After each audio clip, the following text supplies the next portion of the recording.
Bonjour, on est le vendredi 18 avril 2014. Et hier dans l'après-midi, je reçois un mail d'un journaliste de la radio-télévision suisse et qui me demande si je veux bien commenter pour une émission qui aura lieu. euh, on ne croit pas ce que pourtant on sait. Voilà, c'est une phrase qui aurait été prononcée par Jean-Pierre Dupuy, le philosophe économiste. Et je lui dis immédiatement, je dis, ben, moi ça me rappelle énormément une phrase célèbre dans la littérature psychanalytique, c'est un article d'Octave Manoni, je sais bien mais quand même. Non, je sais bien mais quand même, euh, on a une croyance, on nous présente un savoir et on refuse de l'accepter. Donc c'est la même chose que dans la, euh, la phrase de Dupuis. Et ça attire l'attention sur ces dissonances qui existent chez nous entre les choses que nous croyons et les choses que nous savons. Encore que la distinction entre les deux soit effectivement, en fait, extrêmement difficile à établir. J'étais parti, moi, il y a quelques années, d'un article de Jean Pouillon, justement, sur croire et savoir. Je crois que l'article s'appelait Croire et savoir. Et avec Geneviève Delbos, à l'époque, on avait lancé une discussion sur le croire et le savoir. Ce que nous disons, ce que nous appelons croire et ce que nous appelons savoir.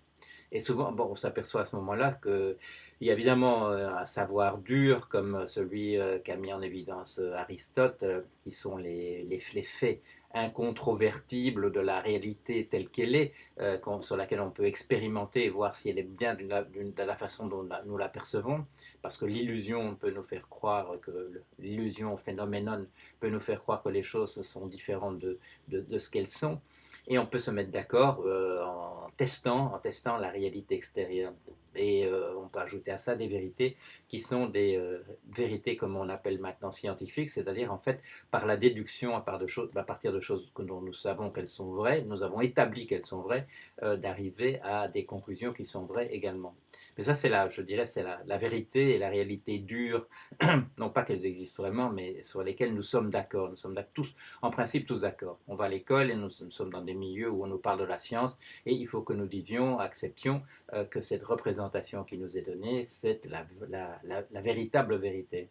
Ceci dit, dans la conversation de tous les jours, nous constituons des savoirs qui sont des savoirs constitués au café du commerce, au comptoir du café du commerce, et voilà, nous sommes prêts à dire des choses. Eh bien, cher ami, puisque vous et moi, nous croyons ceci, eh bien, à partir du fait que nous le savons, voilà, c'est-à-dire qu'une fois qu'on a constitué une unité qui serait l'unité de référence d'un savoir, eh bien, nous passons rapidement à la conclusion que c'est comme ça. Et nous appelons, à partir de ce moment-là, nous appelons croyance le savoir des autres, et nos croyances à nous, nous appelons savoir. Et ça me rappelle, au moment où je le dis, ça me rappelle une conversation que j'avais eue avec M. Brice Couturier à France Culture, et il a sans doute une autre version des faits, mais la manière dont moi j'avais vécu ça, c'était la discussion suivante. C'était qu'il me dit, vous dites que la réalité est comme ceci, comme cela. On parle essentiellement du système économique et financier. Je dis oui. Et donc, bah, vous dites essentiellement que c'est un merdier dans l'état où c'est. Je dis oui. Alors, comment est-ce que vous le réparez? Ah, alors je dis oui, mais là c'est pas mon métier, moi c'est pas ça que je fais. Moi je suis un scientifique, je suis dans le constat, je suis pas un révolutionnaire, je n'ai pas employé le mot à l'époque, mais c'est ça que lui voulait dire. Je suis pas un révolutionnaire qui vous dit bah, je détermine que la réalité est un merdier parce que j'ai l'intention de la remplacer par autre chose. Je suis dans l'ordre du constat. Et alors lui il répond, et c'est là qu'il y a le malentendu. Oui, mais si vous ne savez pas comment le réparer, donc c'est pas un merdier. Et là, on est pour moi, on est dans quelque chose d'un ordre d'un déni de la réalité. Euh,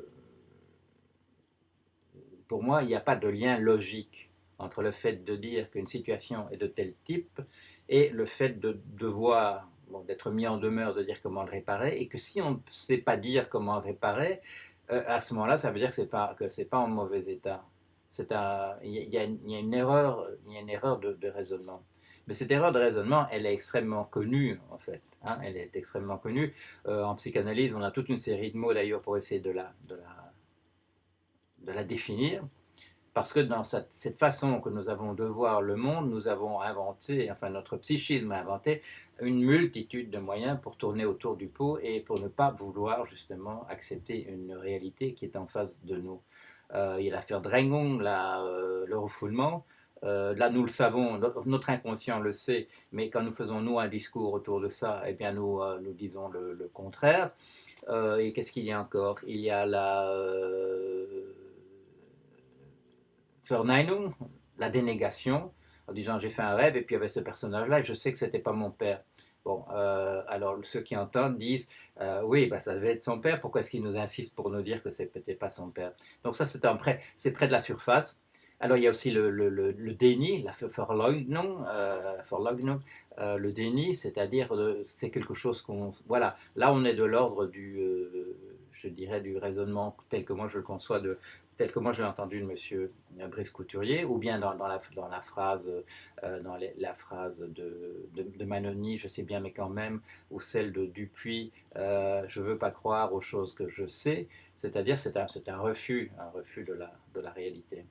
Et puis finalement, il y a le Verwerfung qui n'a pas exactement le sens que Lacan lui a donné chez Freud. Lacan l'a fait, lui, il en a fait la forclusion, c'est-à-dire en fait, l'absence totale d'une inscription d'un fait de réalité à l'intérieur de la représentation de mémoire d'un individu. Et ce refus fait que cette chose-là va s'imposer quand même, mais elle va lui apparaître à lui sous une forme hallucinatoire, comme quelque chose qui vient de l'extérieur, comme une vision, comme des voix, etc. Et là, on est carrément la psychose. On se trouve à l'intérieur du domaine de la folie. Et si on veut me faire parler à la radio-télévision suisse du déni, le déni, il a aussi quand même un rapport avec chez Freud, il a un rapport avec la perversion. On refuse de voir quelque chose tel qu'elle est. Et aussi chez Freud, bon, ça joue un rôle dans l'apparition de la psychose. Et je me demande pourquoi, c'est la raison pour laquelle je parle de ça maintenant, c'est que je me demande si notre espèce n'est pas en train entièrement de basculer dans un discours en fait justement de déni de type psychotique. Et si je dis ça, c'est parce qu'il y a un papier qui m'a été envoyé hier matin, je l'ai mis tout de suite en ligne, de Steve, qui a déjà contribué au blog, qui suggère ça. Il dit voilà, mais que voulez-vous que nous fassent nos politiques? On leur dit que la température va augmenter de 4 degrés avant la fin du siècle.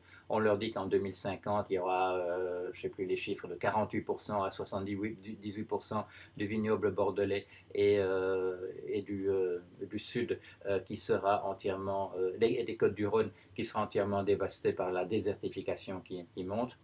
Si vous êtes déjà allé à Los Angeles et imaginez tout le sud de la France comme la région autour de Los Angeles, bon, les Danois seront contents parce qu'ils feront du vin, mais les autres. Alors, quand on a ça devant soi et qu'on dit, voilà, qu'est-ce qu'il faut faire, et que les gens ont à leur disposition une boîte à outils où on parle essentiellement de savoir s'il faut augmenter la taxe de ceci ou la taxe de cela, c'est pas vraiment à la hauteur. Et c'est ce qui m'a frappé aussi dans ce petit texte de Steve, c'est il parle d'une imprimante 3D immense en Chine, et il finit par dire, au point qu'on pourrait construire dans cette imprimante 3D, dans laquelle on construit apparemment des petites maisons préfabriquées, on pourrait y construire l'Arche de Noé. Et vous avez vu, il y a un film, je ne l'ai pas vu moi, mais il y a un film qui est là sur les écrans, sur l'Arche de Noé. Et il n'est peut-être pas il est peut-être significatif. Voilà mon inconscient qui voulait me faire dire le contraire de ce que j'avais envie de dire. Il est peut-être significatif. Zut, voilà le téléphone. Il est peut-être significatif que cet arche de Noé se trouve là, dans nos inconscients et dans le monde où on est. Cette idée que la solution, c'est de foutre le camp, c'est d'aller ailleurs, elle est peut-être en train de s'imposer purement et simplement à nous, d'une manière ou d'une autre. Alors, c'est pas évident. Ben, moi aussi, hein, j'ai parlé, je parle dans mes vidéos, dans mes articles, je parle de Titan et de la planète Mars. Ça n'a pas l'air particulièrement accueillant, mais dans quelques temps, il n'y aura peut-être pas une différence énorme entre la Terre et enfin, ce que nous aurons fait, et la planète Mars ou Titan en ce moment même. On me dit souvent, ça ces gens me disent, j'ai lu votre livre et c'est un livre pessimiste où je vous écoutez, j'écoute vos conférences et c'est tout truc, c'est pessimiste, etc. Et là, il y a toujours, jusqu'ici, il y a toujours eu un étonnement de ma part. Alors, il est peut-être temps justement il est peut-être temps d'y penser, il est peut-être temps de réfléchir à pourquoi est-ce que les gens me disent que je suis pessimiste. Mais je crois que c'est parce que quand les gens, par exemple, lisent Le capitalisme à l'agonie avec mon soliton, je dis, bon, il y a le problème environnemental, puis il y a la complexité qu'on ne maîtrise plus du tout, et puis il y a ce système économique et financier qui est fondé sur une machine à concentrer la richesse, qui a deux éléments essentiellement, le paiement des intérêts, et en plus on est à l'ajouter là-dessus, comme si ça ne suffisait pas à concentrer la richesse, on a ajouté la spéculation. Les gens lisent ça et peut-être que les bras leur en tombent. C'est peut-être ça la réaction. Moi, je dis toujours, ah ben, bien que quand on me demande à la radio qu'est-ce qu'il faut faire exactement, je dis, bah, je ne sais pas, mais enfin bon, si on se mettait tous ensemble à réfléchir, on arriverait bien à la solution. Mais il est possible que pour la plupart des gens, quand ils lisent ça, ils se disent, connaissant, pour ce que moi j'en sais de la race humaine, euh, c'est cuit, c'est cuit. On ne pourra pas faire bien davantage. Et alors c'est peut-être à ça qu'on est confronté. C'est-à-dire que quand je rappelle ce qu'a dit Platon, qu'il faudrait que le dirigeant, celui qui est à la tête de l'État, soit un philosophe, soit qu'il le devienne, soit qu'il était philosophe au départ et que les peuples choisissent des philosophes pour les diriger. Peut-être que quand les gens ont écouté les philosophes au fil de ces 25 siècles où je dis qu'ils ont apporté des solutions parce que c'est la manière dont moi je le crois, peut-être que la manière dont tout le monde entend ça d'habitude, c'est de dire que les philosophes ont dit essentiellement qu'il n'y avait pas de solution, qu'on ne sait pas comment réparer ça. On est là dans un monde donné, avec un truc qu'on nous a offert, une situation qui est donnée, la manière dont nous sommes comme espèce, et que tout ça ensemble, c'est une histoire qui finira mal un jour ou l'autre. Et qu'on peut déjà être content que ça ait duré 1 million d'années, c'est déjà pas mal du tout, mais que ça allait dans le mur, non pas depuis 2004 ou 2005, comme moi je l'écris dans mes livres, mais que ça allait dans le mur depuis toujours, et qu'on est arrivé au bout, et qu'on est devant un mur, et qu'on n'a pas la solution. Alors c'est une chose qu'il faut envisager.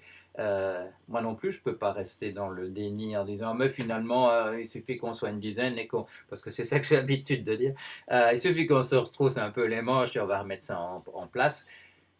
Je continue de le croire, et non de le savoir, euh, mais c'est peut-être moi qui me trompe.